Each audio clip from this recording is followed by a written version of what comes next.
Bonsoir Florent, bonsoir. Bonsoir, Et bienvenue bonsoir. sur Sud Radio. Merci. Ravi de vous accueillir. Alors Florent, expliquez-nous un petit peu la raison de votre appel. Alors, moi je vous appelle car je suis depuis de nombreuses années dans une situation qui ne me convient pas du tout au niveau de mes relations familiales. C'est une situation que je regrette. Et c'est une espèce d'impasse dont je ne me vois pas sortir, je ne trouve pas la solution et j'aurais besoin d'aide à ce propos. D'accord, expliquez-nous un petit peu le contexte. Alors en fait, il y a une quinzaine d'années, j'ai rencontré une jolie demoiselle avec qui je me suis mis en couple et étant dans une famille donc de parents divorcés, ce qui était à l'époque assez peu fréquent, et avec des frères et sœurs qui étaient eux-mêmes pas en couple, j'ai suscité un petit peu la jalousie dans ma famille proche, dirons-nous, dans le cercle familial assez restreint. Et il a fallu, comme c'est devenu sérieux, assez vite choisir entre ma famille ou celle qui est devenue ma femme plus tard. Et D'accord. j'ai choisi, Vous épousez cette jeune femme. Elle. Voilà. D'accord, d'accord. Et votre famille ne l'a pas accepté. Exactement. Elle a essayé de tout faire pour que cela ne devienne pas sérieux et ensuite qu'il y ait des quiproquos et voilà, un choix implicite. Pourquoi ne l'ont-ils pas accepté ? Parce que c'est quelqu'un de dynamique. C'est quelqu'un qui a voulu changer un petit peu ma façon d'être, qui m'a poussé dans une nouvelle voie. Alors j'étais dans les études à ce moment-là et elle m'a encouragé à finir mes études puis à suivre une autre voie qui me correspondait mieux. Finalement, elle a eu raison avec le recul. Et c'est quelqu'un, je sais pas objectivement pourquoi elle, je pense que c'est pas personnel, je pense que c'est le fait que j'ai eu quelqu'un de sérieux dans ma vie à ce moment-là et que eux, dans leur parcours respectif, n'étaient pas dans cette dynamique et qu'il y avait d'autres tensions familiales, hein, bien sûr, mais que ça s'est un petit peu cristallisé autour de cette relation et je sais pas, il fallait choisir à ce moment-là. Voilà. Florent, vous dites « je pense », c'est-à-dire que vous l'avez interprété comme ça ou ils ont posé ces mots-là ? Votre famille, vos parents et frères et sœurs ? Alors, ça n'a jamais été posé en ces termes-là, mais il y a eu des propositions de regroupement familial où elles n'étaient pas invitées. Il y avait des choses qui devaient se faire sans elles, ce qui était assez explicite. Et des choix qui ont été les miens à cette époque-là, où on se construit, où on s'affirme, et qui n'ont pas été acceptés, qui ont toujours été très discutés et très mal perçus. D'accord. Donc, vous avez fait votre vie avec cette femme, vous avez fondé une famille ? Oui, exactement. Alors, pendant plusieurs années, on s'est battu, entre guillemets, pour essayer de reconstruire quelque chose ensemble, puisque c'était acté, elle fait partie de la famille, et on n'est jamais arrivé à vraiment renouer des liens tout à fait sereins, calmes, positifs. Et à l'arrivée de nos enfants, j'ai voulu mettre un petit peu de distance pour protéger mes enfants.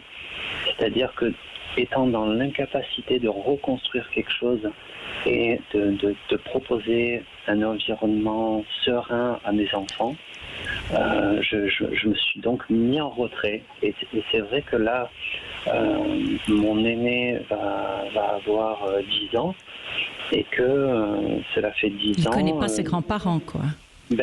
Très très peu, et il s'étonne quand par hasard je lui dis mais tu as un oncle, tu as une tante de mon côté, voilà.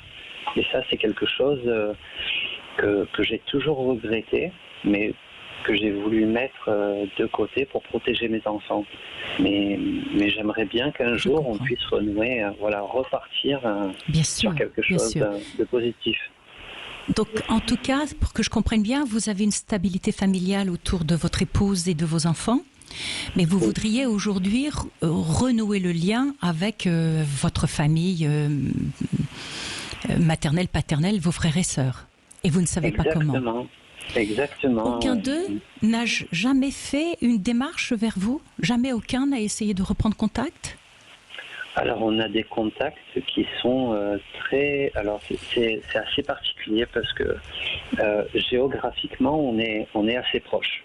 Et il m'arrive parfois de tomber sur mon frère ou ma sœur, mais totalement au hasard, au coin d'une rue, et de simplement se dire bonjour, et puis de faire comme si c'était quelqu'un de lambda que je croisais dans la rue, quelqu'un que j'avais vu une fois comme ça ou deux dans ma vie, alors que ce sont des membres de ma famille. Et ma mère n'habite pas très loin non plus.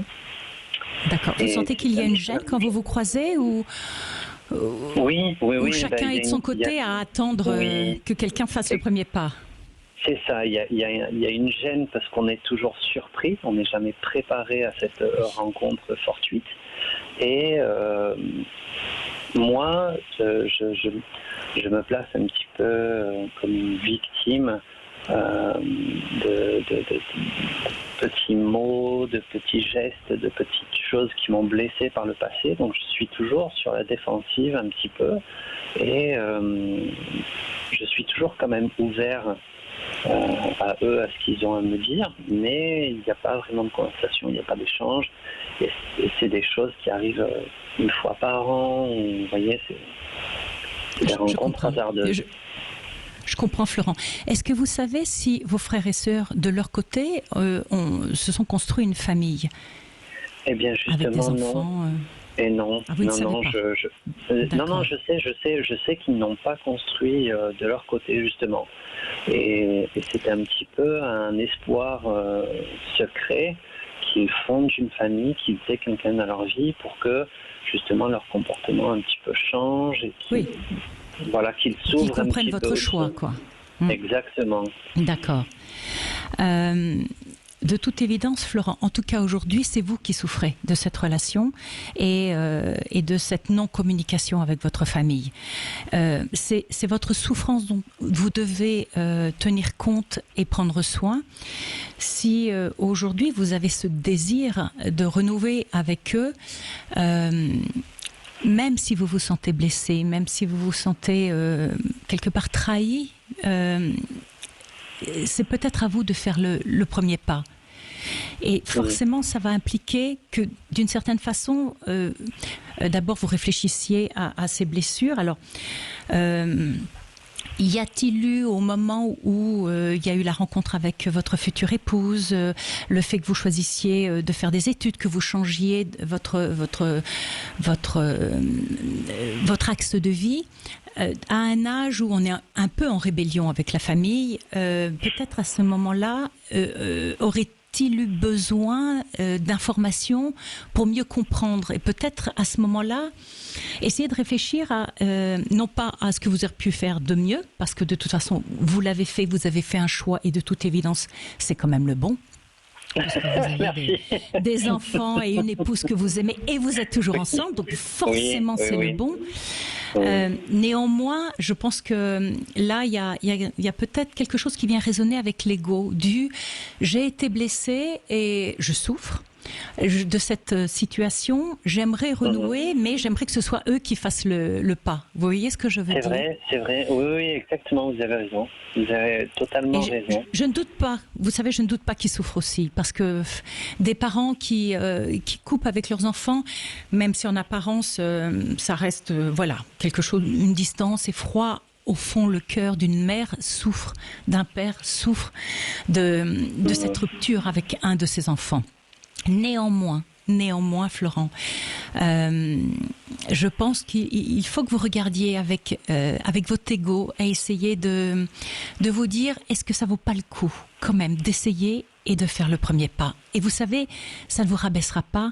Je pense qu'au contraire, ça va vous grandir.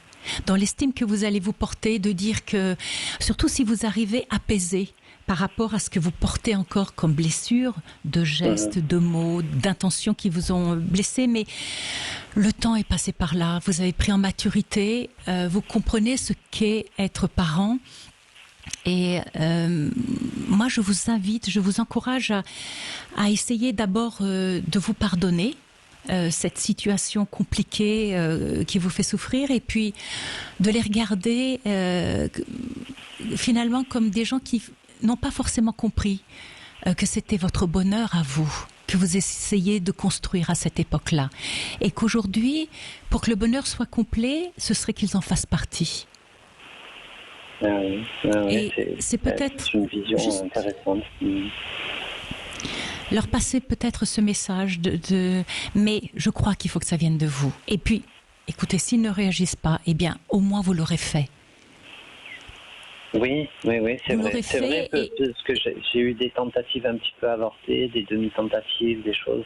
C'est vrai que vous avez raison. Je devrais aller un petit peu au bout de cette démarche en allant de mon propre chef, essayer d'aplanir et vous sortirez vraiment grandi, parce que au moins vous l'aurez fait, vous n'aurez pas de regrets. Et vous savez, je vous recommande, j'en ai parlé avec 2 auditeurs hier dans l'émission, utilisez la communication non violente, c'est-à-dire celle qui ne dit pas tu ou vous m'avez fait souffrir, vous nous avez ignorés, vous ne vouliez pas d'elle, etc. Mais dites-leur ce que vous ressentez, dites-leur ce que vous éprouvez et la tristesse que vous éprouvez aujourd'hui de finalement que vos enfants ne connaissent pas leurs grands-parents, de pouvoir leur offrir, d'avoir des petits-enfants et de pouvoir vivre des choses avec eux. Donc être dans ce que vous ressentez et non pas dans le jugement ou la critique. Vous comprenez ? Oui. Non, mais je comprends tout à fait, et je vois en écoutant vos conseils que je me rends compte que j'étais un petit peu trop dans la critique et le jugement. C'est vrai, avec le recul, je me dis toujours que j'ai été dans une forme de reproche qui n'était pas une bonne base pour reconstruire quelque chose. C'est vrai que si j'efface ça de mon discours et de ma tête un petit peu, parce que c'est vrai que le temps est passé, ça faciliterait les choses. C'est vrai, ça paraît tout à fait simple et logique quand vous le dites, quand je l'entends. C'est vrai.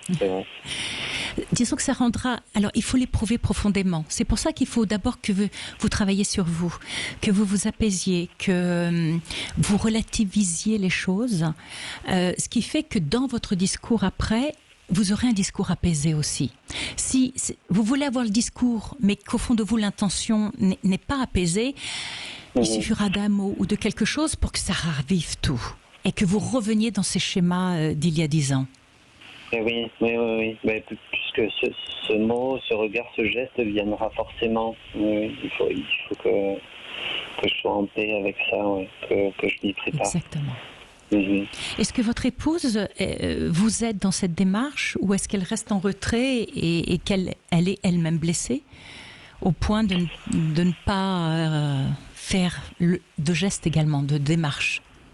Alors non, elle est plutôt en retrait, mais pas blessée. Elle me laisse libre. Alors elle m'encourage bien sûr à renouer des liens et à reconstruire quelque chose, mais elle agit plutôt dans l'ombre. Elle n'est pas à organiser une rencontre ou à prendre les choses en main. Mais c'est vrai que de ce côté-là, je pense qu'elle a raison, parce que c'est plus de mon... Tout à fait. Je suis d'accord avec vous. Côté, voilà, c'est de votre ressort à vous, pas du sien. Ça, mais exactement. Néanmoins, elle est un soutien pour vous. Ah oui, complètement. Elle me soutient dans mes décisions et elle m'encourage. Alors, elle m'a encouragé plusieurs fois à appeler les différents membres de la famille, à prendre des nouvelles, à les solliciter, à essayer de renouer un petit peu ce contact. Mais c'est vrai que j'avais pas la bonne démarche. J'étais toujours dans la crainte et dans l'expectation de ce petit mot, ce petit geste pour me défendre ou pour être un petit peu... Voilà, c'est vrai que j'avais pas la bonne démarche. J'étais pas encore assez apaisé. Florent, ne vous jugez pas parce que... Oui, mais ne vous jugez pas parce que déjà vous étiez dans... Oui, vous étiez dans la démarche et rien que ça déjà, c'est un premier pas formidable. Simplement, vous étiez dans la démarche avec l'empreinte émotionnelle de ce qui est resté à l'intérieur de vous. Et en travaillant sur cette empreinte émotionnelle pour l'apaiser, pour non pas la gommer parce que ce qui a été fait a été fait, mais pour transformer ça comme quelque chose qui pour être de la lumière que vous rapportiez dans votre famille. Vous comprenez ?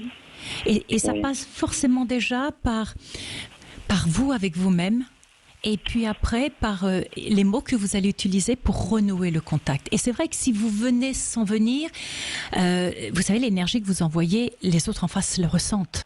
Donc si c'est pas clair pour vous, forcément c'est pas clair pour eux, ils doivent se demander ce que vous cherchez, ce que vous attendez. Vous trouverez les mots justes le jour où vous serez prêt, Florent. Merci. Merci, ça me donne vraiment confiance, ça m'encourage à continuer et encore à y réfléchir et à peut-être mieux m'organiser. Et c'est vrai qu'il y a encore du travail. Je voulais que ça se fasse plus facilement, plus rapidement, mais il y a des choses qui demandent du temps. Oui, mais il est possible qu'une fois que vous serez prêt, les choses pourront se mettre en place rapidement. En tout cas, Florent, vraiment, ne vous jugez pas. Pour résumer, déjà, vous êtes dans cette démarche et c'est juste merveilleux pour vous, pour vos enfants. Vous allez y arriver. Vous allez y arriver parce qu'il y a une vraie volonté d'apaiser les choses. Et vous serez aidés. Écoutez vos sentiments, écoutez votre cœur et n'écoutez plus votre mental. Essayez de renouer avec ce qui se passe là au fond du cœur. D'accord, merci beaucoup pour ces bons conseils. Je vous en prie, vraiment, je vous en prie. Je vous souhaite une très belle fin de soirée. Et vous aussi.